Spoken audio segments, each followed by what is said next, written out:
Hi there and welcome back to my channel. So today I am sharing with you guys a little bit more about my pregnancy. We are expecting a baby in August and I am so excited. I shared a little bit about our journey to this baby in a separate video and I'm going to link that in the description for you guys. But I wanted to quickly, I think I'm going to do like 3 updates. I'm not going to do a ton of videos because this is not a baby channel, but it's a motherhood channel. So part of motherhood is just sharing the pregnancy. And I do want to share with you guys, if you are expecting a baby soon, or even if you just enjoy watching this stuff that like I do, I wanted to share with you guys a little bit about my first trimester. Right now I am past the first trimester. I'm at about 17 weeks. And like I said, I'm due in August, and so I'm going to do just 3 videos. I'm going to do a first trimester, and then once I'm out of the second trimester, I'll share a little bit about my experience in the second trimester, and then I'll do a 3rd trimester video. And of course, I'll do a postpartum video as well, just sharing my experience as a homeschool mom, also tending to a newborn. I'm sure it'll be really interesting, but again, as I mentioned in my last video, I'm so excited for the challenge. So to begin, when I found out I was pregnant, we were actually in the midst of a cross-country move.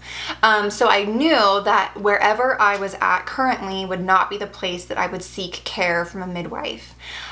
So I had to be a little bit smart about like going to confirm the pregnancy just to make sure, because we had been trying for several months before we conceived, and so I did want to like confirm. So I went to just a regular OBGYN women's group where we were living at the time.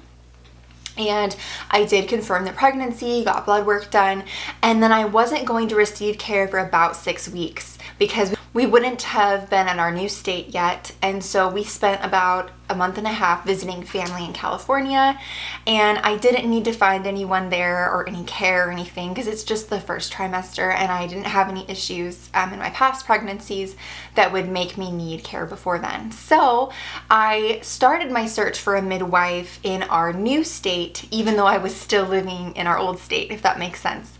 And the journey to finding my midwife was kind of a rocky one, just because I had to interview like 5 or 6, and I had a pretty specific desire for what I wanted out of a midwife.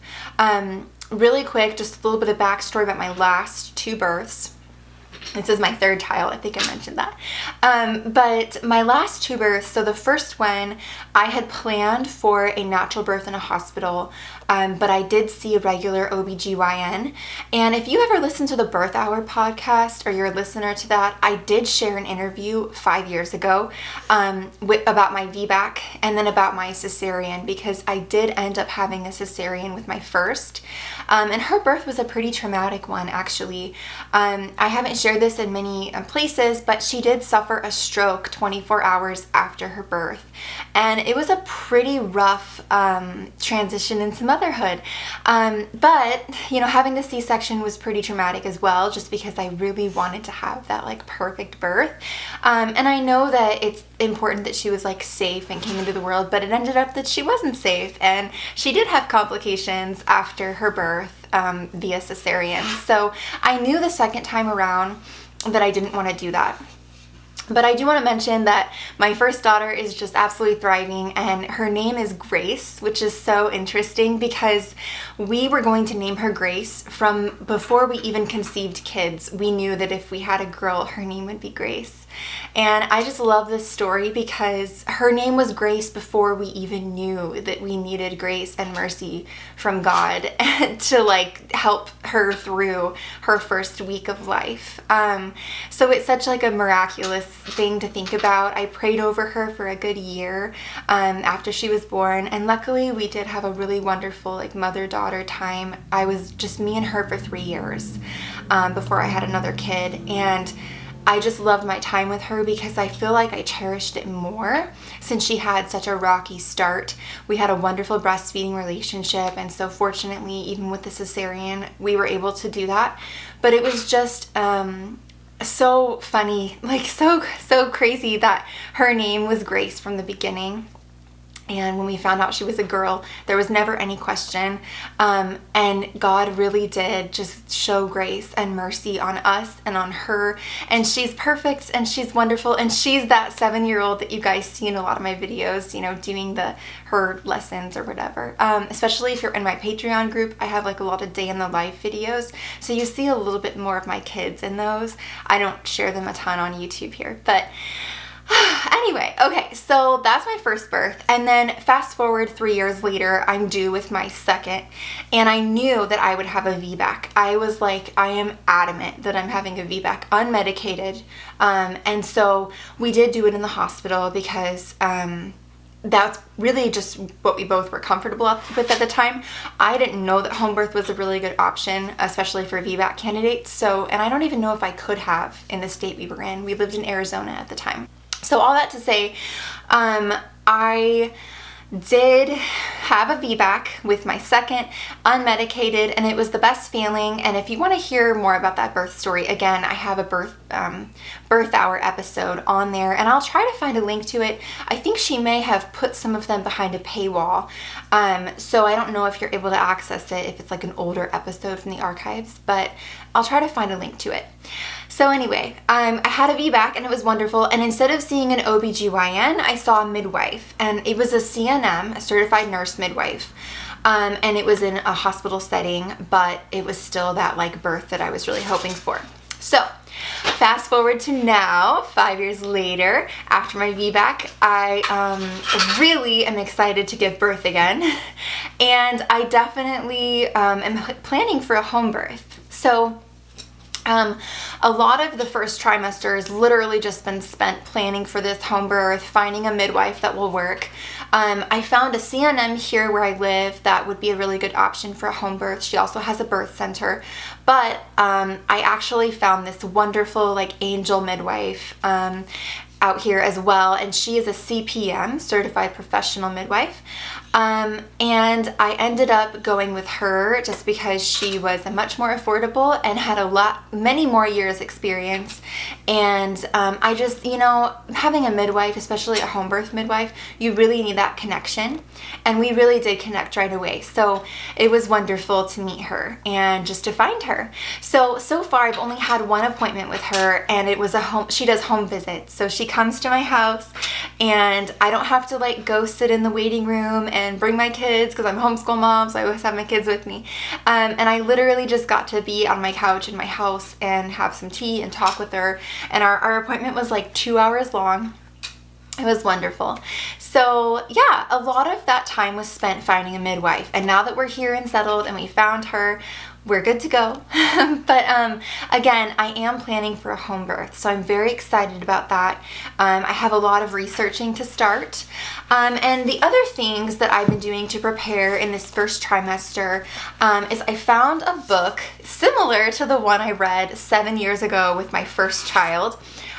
It was the week by week pregnancy one, the like classic one that everyone gets from like Barnes and Noble.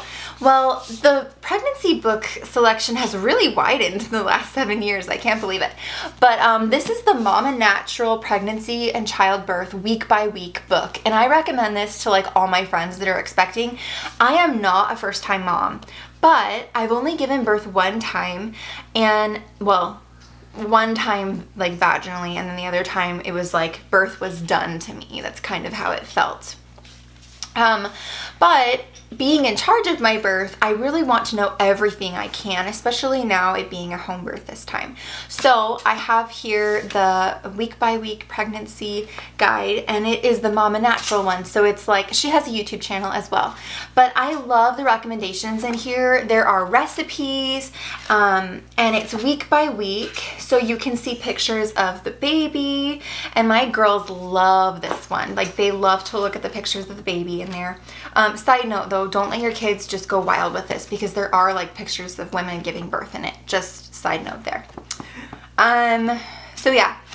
And And it covers all the topics, like the tests that you can get or not get or refuse or whatever, alternatives to the glucose test. A lot of really good information went into this, and I think that she really thought it out. So I'm going to link that below for you guys.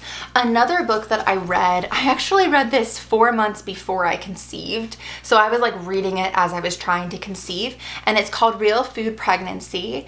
This is by Lily Nichols, and she is a registered dietitian. And I follow her on Instagram, and she is wonderful. A lot of my nutrition and my meals is really coming from the knowledge that I gained from reading this book.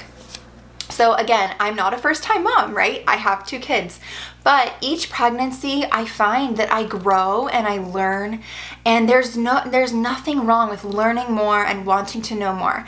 So a lot of those common pregnancy things that I kind of thought were important about food, turns out they're not as big of a deal. You definitely need to read this book if you're interested in nutrition, especially nutrition if you're pregnant. So, and I forgot to mention, she has recipes in the back as well, and a meal plan and everything. So definitely check it out if you're expecting. I recommend it to people even if they're just interested in nutrition, truly.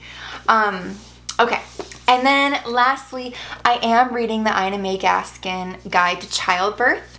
I am having a really fun time reading the birth stories in this.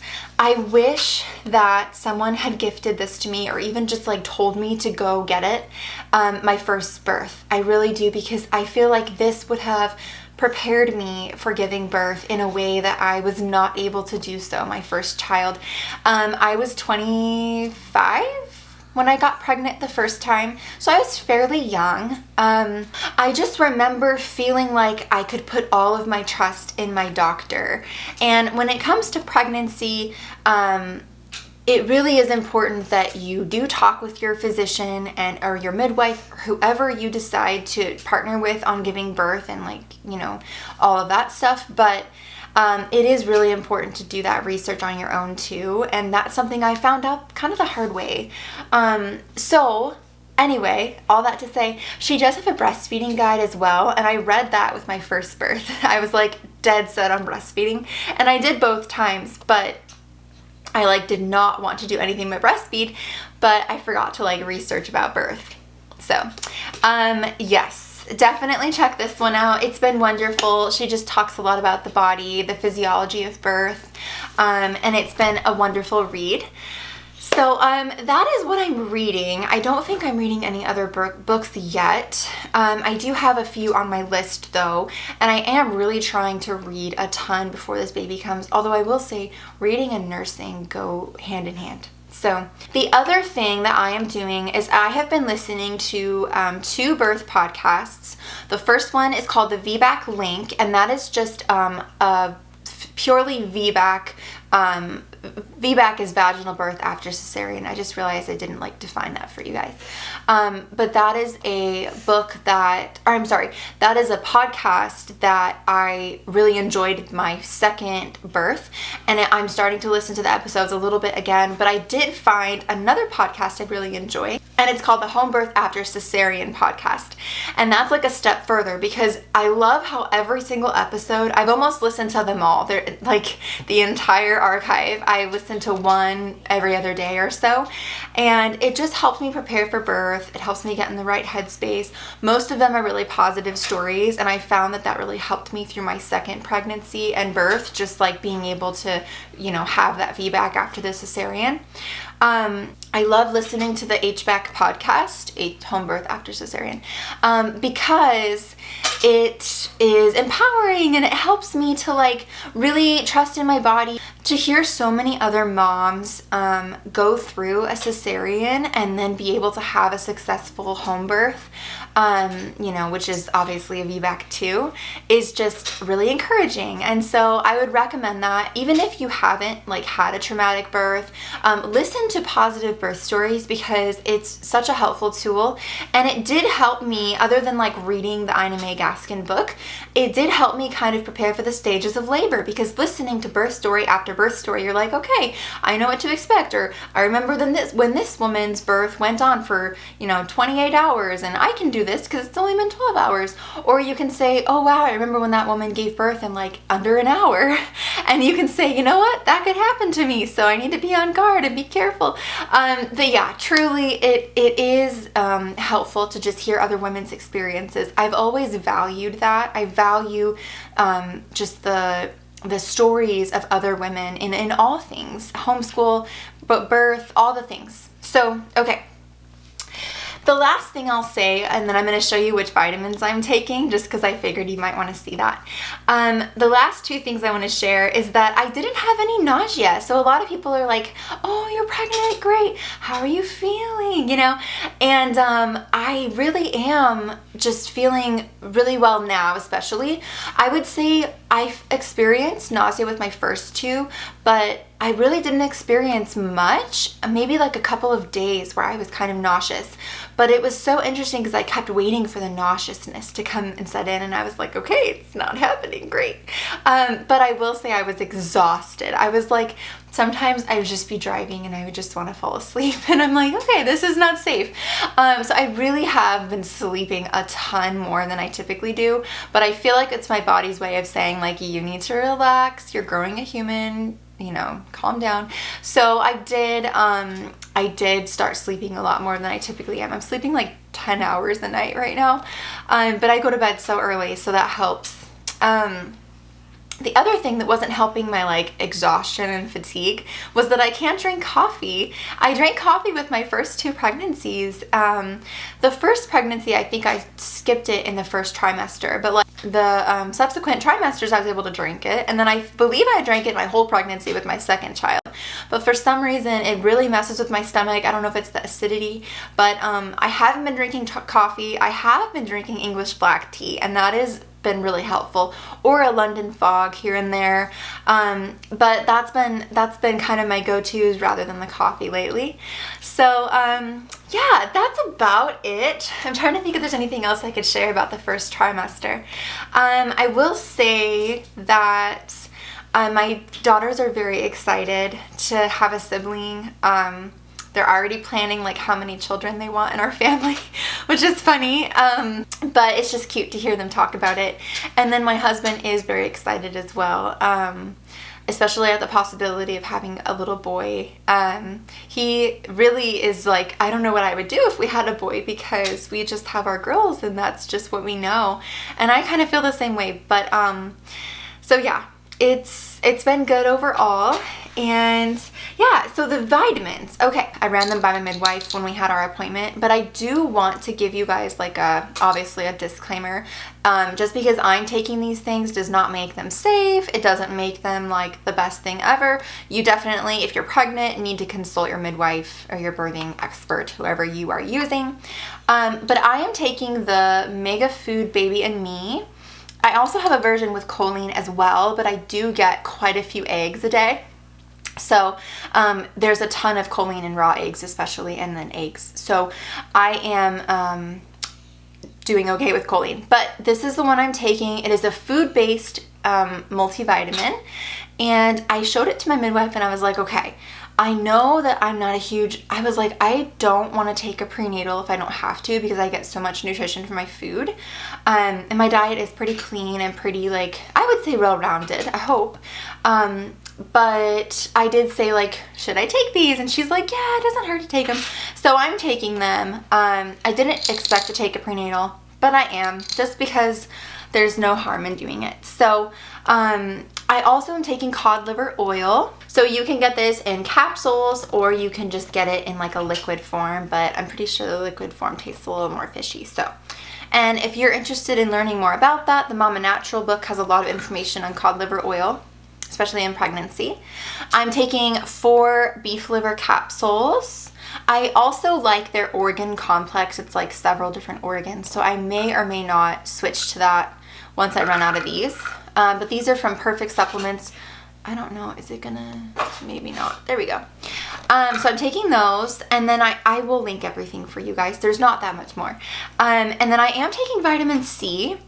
And this is also talked about in the Mama Natural book. So this is the vitamin C I'm taking. It's by Pure Radiance. Okay, and that's the 4 vitamins that I'm taking per day. And then the last thing I'm doing is just adding some mineral drops to an adrenal cocktail. Or I will add it to like some sparkling water and grapefruit juice. But these are just for extra minerals. So this is the trace minerals. All right, well, that is all for my first trimester update. Like I said, I'm 17 weeks, so in about 9 more weeks, I will share with you guys my second trimester update. I'll share some products that I'm using and loving and some things that I feel like were helpful in this pregnancy. I am not a huge, like, buy all the pregnancy things, and if you look at some of my past videos, I have one where I'm, like, packing for my hospital bag.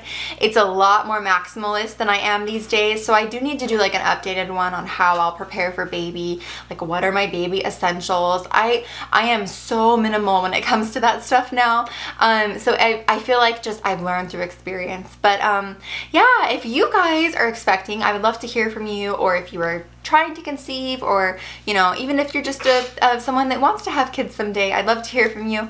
Hopefully you enjoyed watching this. I know it's a little different than my typical content, but I promise there's more homeschool videos coming soon.